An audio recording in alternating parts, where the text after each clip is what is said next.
પશ્ચિમ એશિયામાં અમેરિકા અને ઈરાન બંનેએ હોર્મુઝની સામુદ્રી ધુની પર પોતાનું નિયંત્રણ હોવાનો દાવો કર્યો છે. આનાથી પ્રાદેશિક સુરક્ષા અને રાજદ્વારી પ્રયાસોને લઈને નવી ચિંતાઓ પેદા થઈ છે.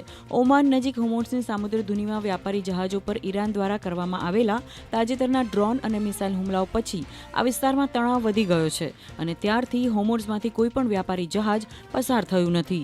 યુનાઇટેડ સ્ટેટ્સ સેન્ટ્રલ કમાન્ડે જાહેરાત કરી છે કે અમેરિકી સૈન્ય દળો 14 જુલાઈના રોજ સાંજે 4 વાગ્યાથી ઈરાની બંદરો પર તેમના નૌકાદળની નાકાબંધી ફરી શરૂ કરશે.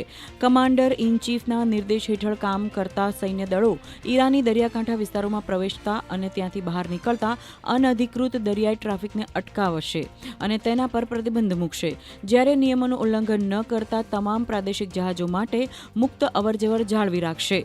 વિયેતનામના કુ ક્વોટ ટાપુ પાસે થયેલા સ્પીડ બોટ અકસ્માતમાં મૃત્યુ પામેલા 15 ભારતીય પ્રવાસીઓના પાર્થિવ દેહ ભારત લાવવામાં આવ્યા છે.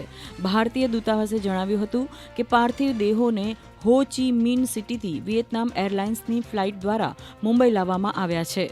અયોધ્યાની એક અદાલતે શ્રી રામ મંદિરના કથિત દાન ચોરીના કેસમાં તમામ 8 આરોપીઓની ન્યાયિક કસ્ટડી વધુ 14 દિવસ માટે લંબાવી છે. અધિક જિલ્લા અને સત્ર ન્યાયાધીશ પ્રતિભા નારાયણે આરોપીઓને 27 જુલાઈના રોજ અદાલતમાં હાજર કરવા આદેશ આપ્યો છે.